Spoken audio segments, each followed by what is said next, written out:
Jumpa kembali di channel kita Belajar Piano dengan cara praktis dan sistematis untuk tingkat dasar. Nah, untuk bahasan kita kali ini adalah mengenai tanda birama dan sistem penjarian pada piano. Namun sebelum kita membahas lebih lanjut, ada baiknya Anda subscribe dulu, like dan bagikan channel kita ini kepada yang membutuhkan, baik itu keluarga ataupun teman, sehingga channel kita ini bisa berlanjut dan Anda tidak ketinggalan tentang pelajaran-pelajaran berikutnya.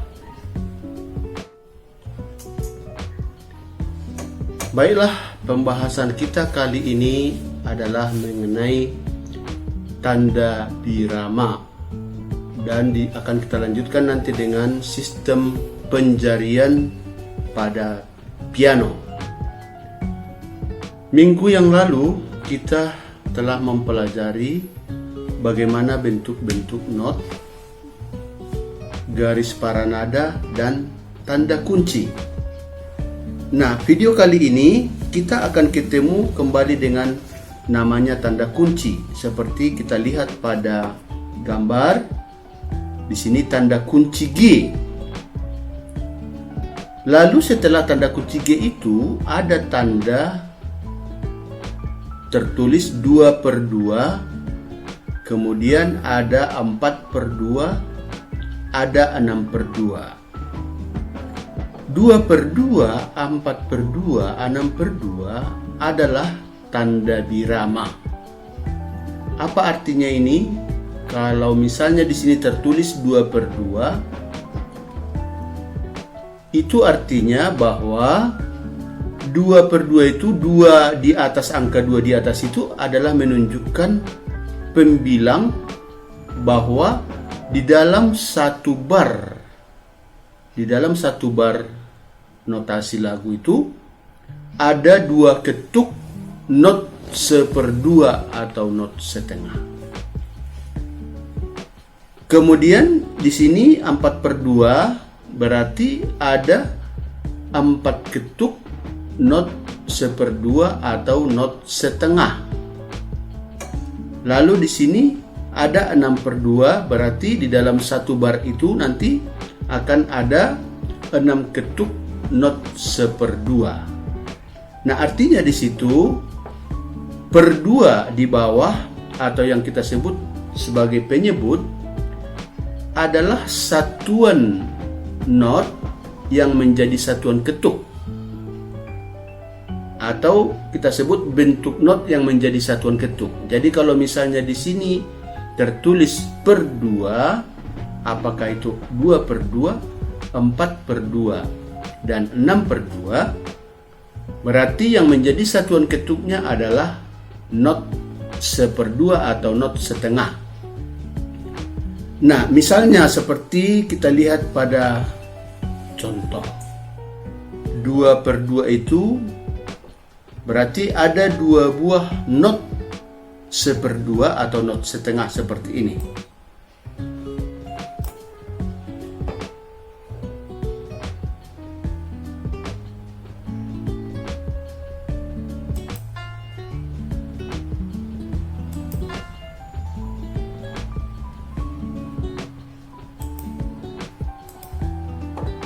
Ini dapat kita lihat di sini, ini namanya not 1/2 atau not setengah. Artinya dia di dalam satu bar itu hanya terdiri dari 2 buah not setengah yang nilainya masing-masing not ini adalah 1 ketuk.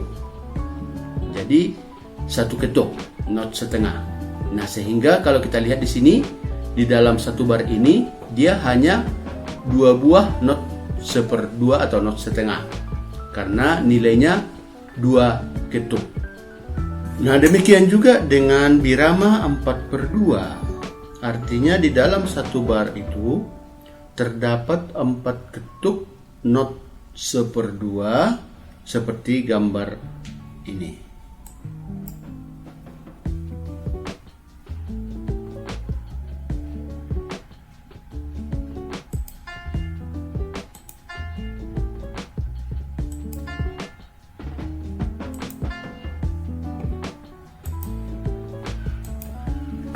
Artinya di sini bahwa not ini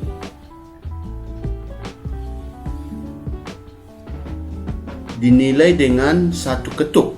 Jadi not seperdua dinilai dengan satu ketuk, sehingga di dalam satu bar itu terdapat 4 buah not seperdua.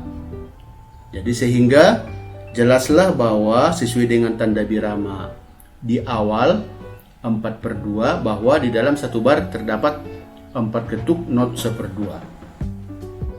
Nah, demikian juga dengan birama 6/2 bahwa di dalam satu bar itu akan terdapat 6 ketuk not seperdua seperti gambar ini.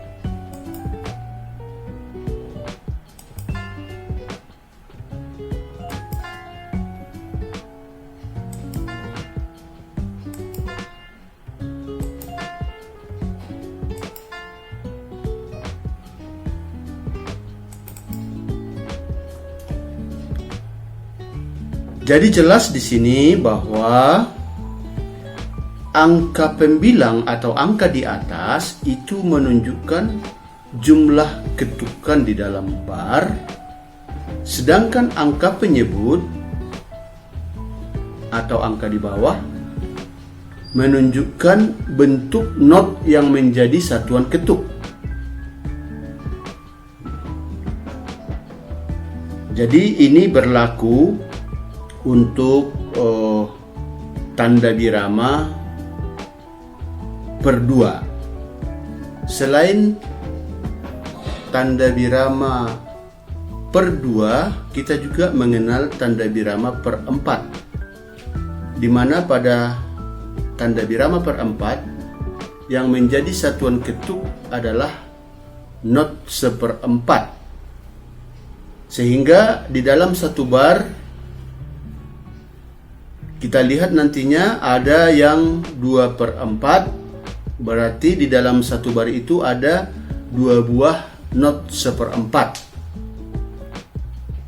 Kemudian ada 3/4, di mana di dalam satu bar itu nanti akan terdapat 3 ketuk atau 3 buah not seperempat. Kemudian ada birama 4/4, di mana di dalam bar tersebut akan ada nanti 4 buah not seperempat yang bernilai 1 ketuk, 1 ketuk, 1 ketuk. Dan di sini juga ada 6/4, berarti di dalam satu bar itu terdapat 6 buah atau 6 ketuk not seperempat. Artinya di situ bahwa bilangan penyebut di bawah menunjukkan bentuk not yang menjadi satuan ketuk. Itu yang kita sebut sebagai not seperempat. Seperti ini misalnya.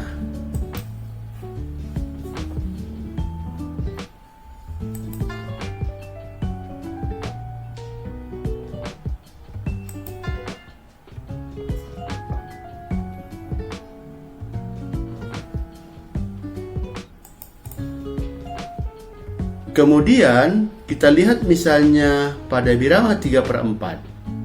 Di dalam birama 3/4 juga akan ada 3 ketuk not seperempat seperti ini.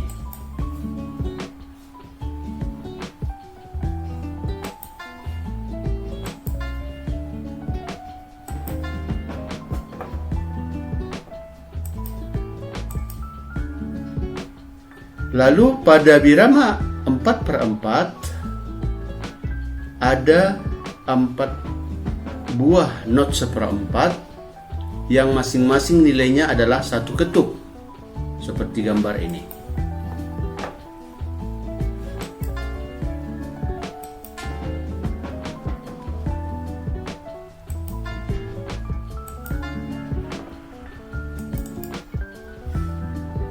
Nah, demikian juga dengan birama 6/4. 6/4 ada 6 buah not 1/4 di dalam satu bar. Seperti gambar ini.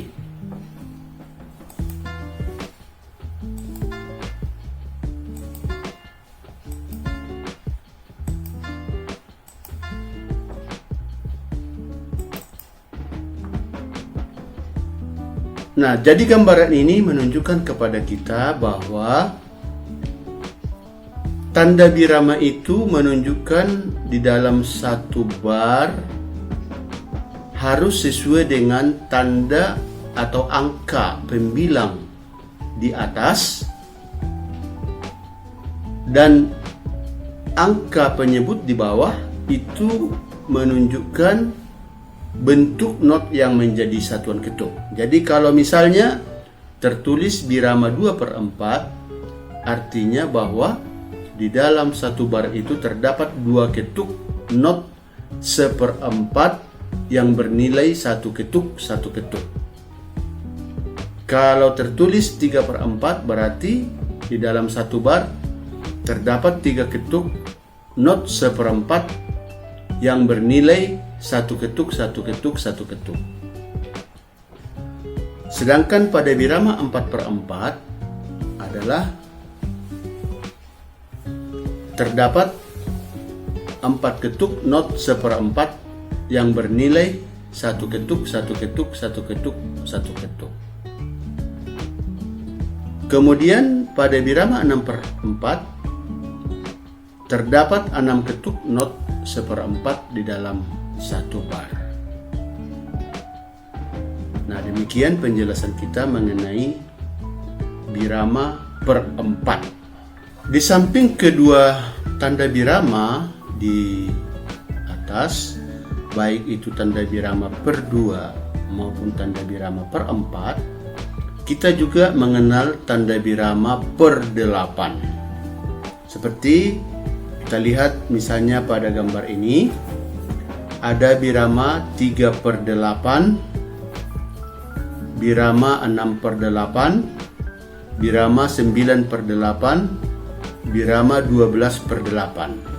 Yang artinya bahwa yang menjadi satuan ketuk di sana adalah not 1/8. Jadi kalau misalnya di sini tertulis birama 3/8, berarti di dalam satu bar itu terdapat 3 buah atau 3 ketuk not 1/8 seperti gambar ini.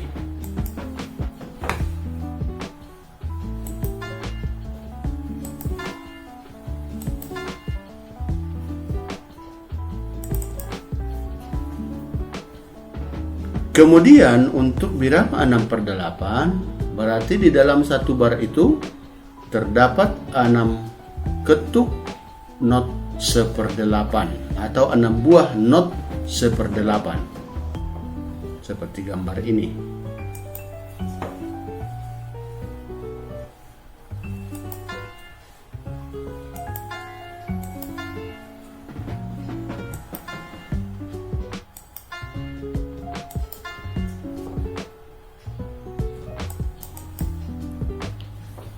Demikian juga dengan birama 9/8. Berarti di dalam satu bar itu terdapat 9 buah atau 9 ketuk not 1/8 yang nilainya masing-masing 1 ketuk, 1 ketuk, 1 ketuk. Seperti gambar ini.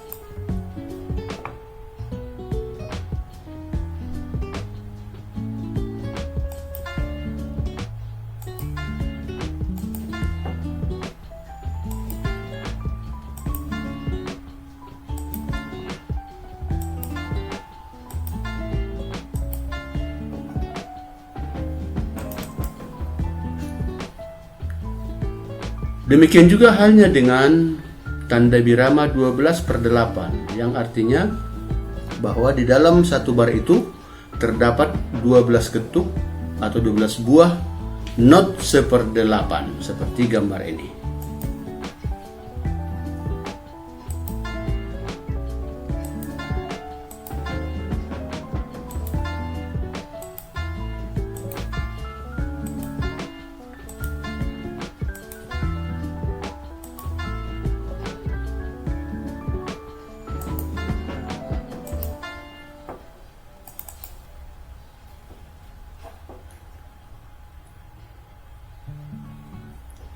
Nah, jadi dari gambar ini, dari masing-masing birama, baik itu 3/8, 6/8, 9/8, dan 12/8, jelaslah bahwa yang menjadi satuan ketuk di sini adalah not 1/8 atau not satu bendera.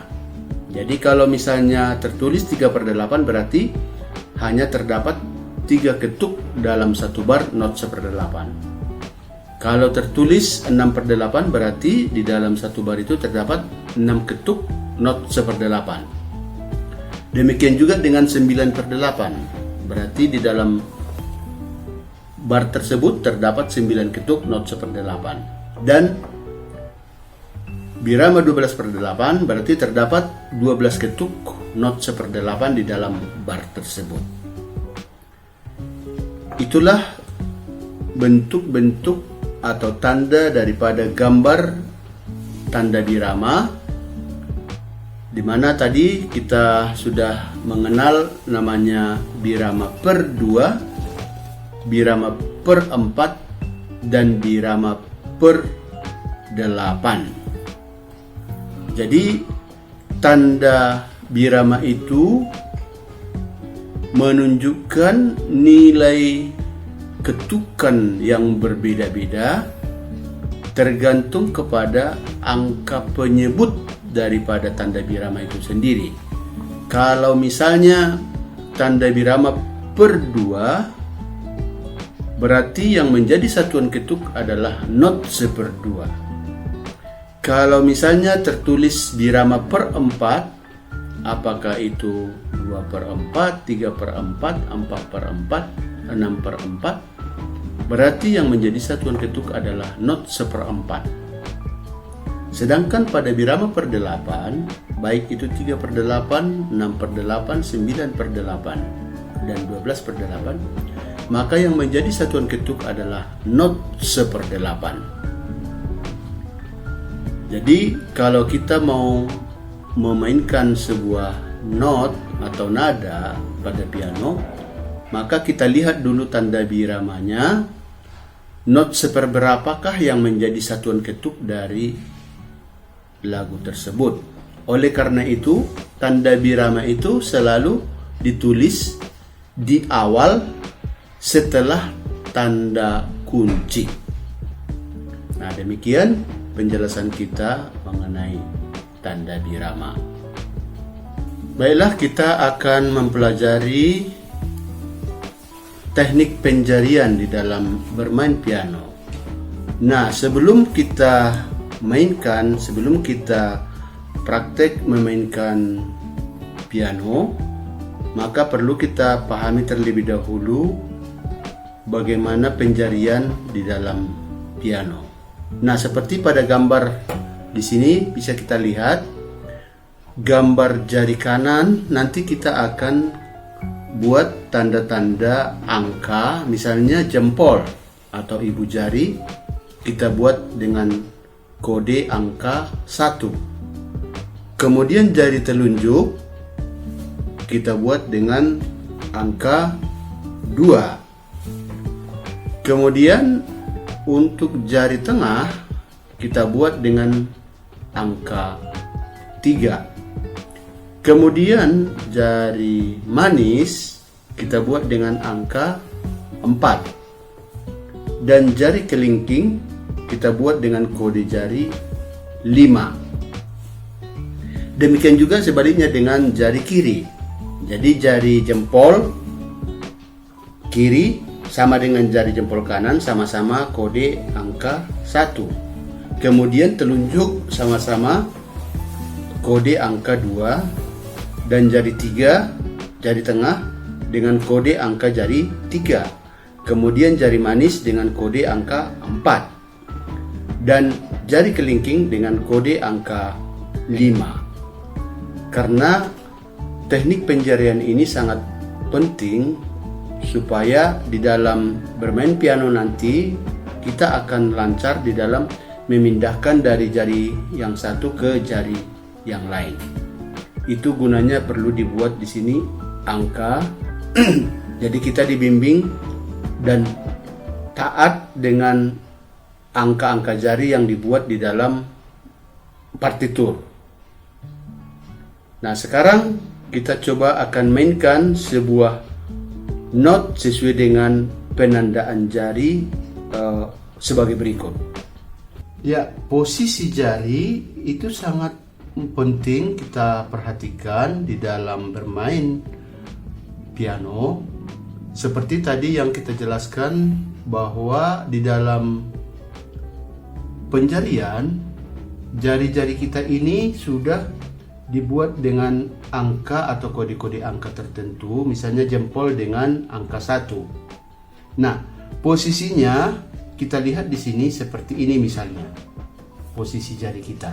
Misalnya jari 1 itu atau jempol kita posisikan misalnya di nada C di sini.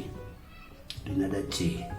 Lalu jari kedua atau jari telunjuk kita posisikan di atasnya atau di nada D. Kemudian demikian juga dengan nada E, posisi jari 3 kita posisikan di sini.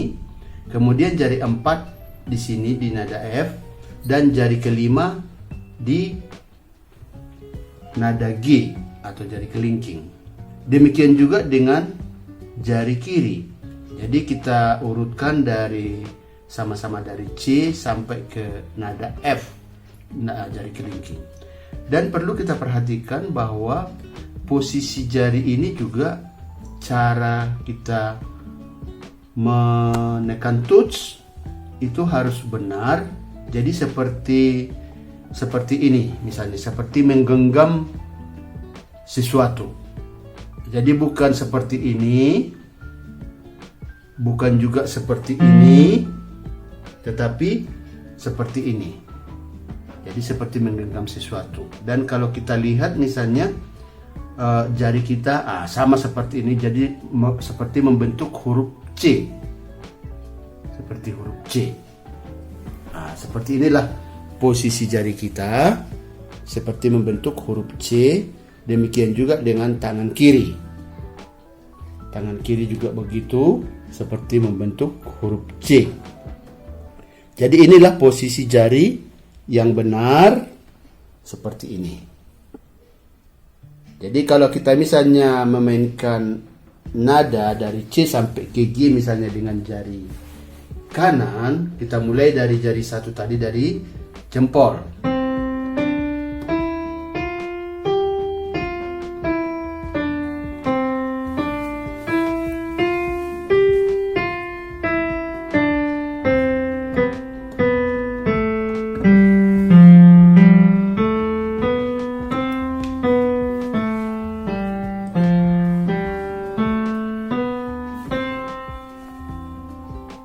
Ya, itulah posisi jari di dalam touch, sehingga di dalam bermain piano nanti kita akan merasa enjoy dan tidak merasa sakit, karena dengan posisi yang salah akan menimbulkan sakit di jari-jari atau di pergelangan tangan kita. Jadi oleh karena itu sejak dari awal kita harus memposisikan jari kita dengan benar. Demikian tadi pembahasan kita pada video kali ini. Yang pertama, kita tadi telah membahas bagaimana bentuk-bentuk tanda birama, dan bagian kedua kita telah membahas dan membicarakan bagaimana posisi penjarian atau posisi jari pada touch piano. Dan untuk berikutnya kita masih terus berlanjut. Pembahasan berikutnya adalah praktek bermain piano dari dasar. Nah, oleh karena itu tetap ikuti channel kami sehingga Anda tidak ketinggalan, dan jangan lupa mensubscribe, melike, dan membagikan kepada teman, saudara, atau keluarga. Demikian, semoga penjelasan ini bermanfaat bagi kita semua.